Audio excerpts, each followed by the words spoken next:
Hello student, তো আজকে আমরা ব্লাড ইফেক্ট দেখাবো। এর আগের ভিডিওতে আমি অনেক নানা রকমের ইফেক্ট দেখিয়েছিলাম, টেক্সট ইফেক্টটা। তো আজকে আমি ব্লাড ইফেক্ট দেখাবো। তো চলো স্টার্ট করি ভিডিওটা। কিন্তু ভিডিওটা স্টার্ট করার আগে তোমরা সব খাতা পেন দিয়ে বসবে, কেন অনেকগুলো কোড থাকতে পারে, কালারের কোড। আর স্টেপ বাই স্টেপ নোট ডাউনও করতে হবে, তাকে নোট ডাউন থাকলে কি এটা তোমাদের লাইফ টাইম অব্দি থেকে যাবে। তো চলো স্টার্ট করি। ফাইলে যাই, নিউ। নিউতে যে একটা পেজ নিয়ে এলি 1000 বাই 500। দেন ওকে করলাম। ওকে করার পর এবার এখানে একটা টেক্সট নিয়ে এলি। কি টেক্সট নেবো? এমআইটি সিলেক্ট করি। যদি বা সাদা কালার আর সাদা ব্যাকগ্রাউন্ড, ওই জন্য কালারটা দেখা যাচ্ছে, লেখাটা দেখা যাচ্ছে না, ওই জন্য আমি ব্ল্যাক করে দেবো। ফুল ক্লিক। এবার যেতে পারে নিচের দিকে ব্লাড হবে, তুমি একটু উপরের দিকে করে করবার পর এবার আমরা যাব লেয়ারেতে। লেয়ারেতে যে শত নিচে অপশন আছে একটা ফ্লটেন ইমেজ। তো কি হলো এটা, যে আমার দুটো লেয়ার ছিল এখানে, ব্যাকগ্রাউন্ড আর একটা ফন্টের লেয়ার, ওই দুটো মার্জ হয় একটা হয়ে গেল। ওকে। এরপর আমরা যাব ইমেজ। ইমেজেতে যাওয়ার পর অপশনটি ক্লিক করবো অ্যাডজাস্টমেন্ট। যেমনি অ্যাডজাস্টমেন্টে ক্লিক করলাম, এখানে একটা অপশন থাকবে ইনভার্ট বলে। এখানে শর্টকাট কিজ, তার পাশে লেখা আছে কন্ট্রোল আই দিয়ে। তো আমি ইনভার্ট করে দিলাম। তো এটা কি হলো, ব্ল্যাক এন্ড হোয়াইট হয়ে গেল। ওকে। এবার ইমেজেতে যাই, রোটেট সাইজ করে দিই 90 CW। এবার একটু ছোট করে কন্ট্রোল মাইনাস টিপে এবার একটু উইংস দিই, ফিল্টারে যাই, স্টাইলিশ উইন্ড। তো উইন্ড মেথডে উইন্ড থাকবে, ফ্রম টু লেফট। দেন ওকে। কি করব, কন্ট্রোল এফ। তো যেমনি কন্ট্রোল এফ টিপছি, তো কি হচ্ছে, এটা লেখাটা মানে ইফেক্টটা উপরের দিকে আসছে। আমি তো ব্লাড ইফেক্ট করব, তো ব্লাড ইফেক্ট, ফায়ার ইফেক্ট করলে ডাইরেকশন লেফট করবে, কিন্তু ব্লাড ইফেক্ট করলে ডাইরেকশন হামেশা রাইট দিকে থাকবে। তো তার জন্য আমরা ব্যাক পজিশনে যাই, আবার ফিল্টারে, যে স্টাইলিশ উইন্ডস, এটা করব কি ফ্রম দি রাইট দিয়ে ওকে। কন্ট্রোল এফ 1 2 3 4 বার করে দিলাম, ঠিক আছে। ওকে। 4 বার করার পর এখানে তুমি আবার এইটাও করতে পারো, আরো মানে যদি ঘেরা করতে চাও ব্লাডকে, তো আবার তুমি যেতে পারো স্টাইলিশ উইন্ডসে, যে এই যে এখানে এবার ব্লাস্ট করতে পারো। যেমনি ব্লাস্ট করলাম, এ দেখো এমন আসছে, তো করতে পারো তুমি। কিন্তু আমি এটা করছি না, তোমরা এটা ঘেটে ঘেটে একটু যেমন তোমাদের পছন্দ তুমি করে নিতে পারো। তো এটা করার পর আমরা এবার যাব ফিল্টার। ফিল্টারে যাওয়ার পর আমরা এখানে অপশন দেখবো স্কেচ। স্কেচ নয়, সরি, স্কেচটা একটু পরে।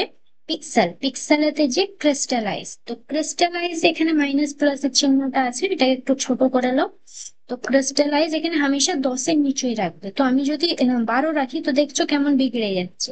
তো আমি এখানে 0 7, 7 করলেও বিগড়ে যাচ্ছে।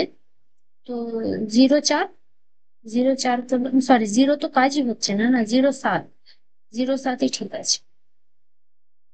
ওকে, এমন এসেছে। তো এটাকে সোজা করে দিই, ইমেজেতে যাই, রোটেট সাইজ 90 CCW, একে সোজা করে দিলাম।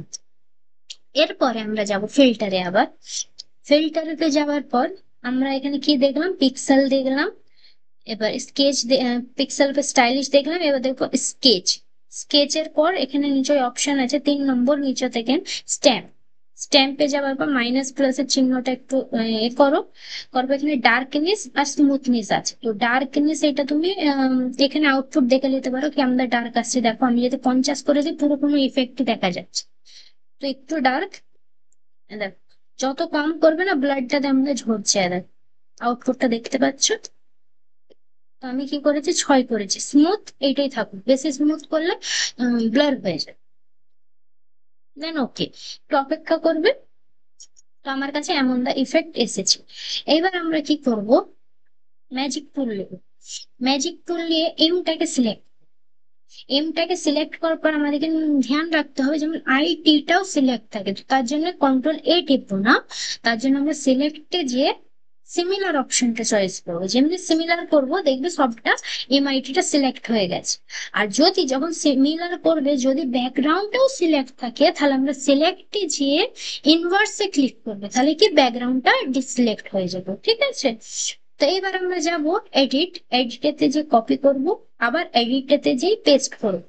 এবার তোমরা বলো ম্যাডাম আমরা কন্ট্রোল সি কন্ট্রোল ভি তো করতে পারি, বাট না, যেখানে যেটা প্রসেস সেখানে সেই প্রসেসটা কাজ করতে হবে, হামেশা শর্টকাট মারলে হবে না। তো এরপরে আমরা এখানে ফরগেট আর ব্যাকগ্রাউন্ড কালার চয়েস করবো। তো আমরা এখান থেকে আর জিবি মানে আগের ভিডিওতে বলেছিলাম আর মানে রেড, জি মানে গ্রিন, বি মানে ব্লু। তো আরটাই ক্লিক করে আমরা আর এর কালার রাখবো 255, আর জিটাও জিরো থাকবে, বিটাও জিরো থাকবে, দেন ওকে। ওকে, এরপরে আমরা এইটাই যাব, এতে আর এর কালার রাখবো 175 মানে 175, এগুলো জিরো এগুলো জিরো। তো এটা কি হলো, একটা রেড আর একটা একটু ব্রাউনিশ হলো, মানে একটু গাঢ় হলো। তো দেন ওকে করলাম। এরপরেও কিন্তু আমি কালারটা চয়েস করার পর আমার কিন্তু ওই ইফেক্ট পড়েনি টেক্সচার। এবার আমরা কি করবো, ফিল্টারে যাব, যে আমরা কোন অপশনটা দেখবো, স্কেচ। স্কেচেতে এর আগে অপশন দিয়েছিলাম, কোনটা দেখেছিলাম, স্ট্যাম্প। এবার স্কেচেতে আবার যে আমরা অপশন করব বাস রিলিফস। বাস রিলিফে যে মাইনাস প্লাস আছে তো ছোট করে নাও, এখানে ডিটেলস স্মুথিং আছে। তো ডিটেলস এইটা দেখো তোমরা নিজের মতন আউটপুট, যেমন বলেছিলাম নিজের মতন দেখে নিতে পারো স্ক্রিনে কি কি আউটপুট আসছে। স্মুথিং আছে, এখানে ডাইরেকশন আছে, বটম দিয়েছে, তোমরা লেফট রাইট যে কোনো অ্যাঙ্গুলার করতে পারো, দেন ওকে করে দেবে পর একটু অপেক্ষা করবে।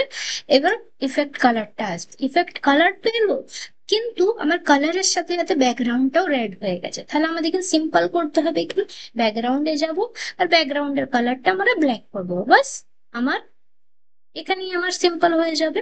ব্যাকগ্রাউন্ড কালারটা ব্ল্যাক করে দিলাম, করে দেবার পর ব্যাকগ্রাউন্ড কালারটা করার জন্য কন্ট্রোল প্লাস ব্যাক স্পেস টিপ।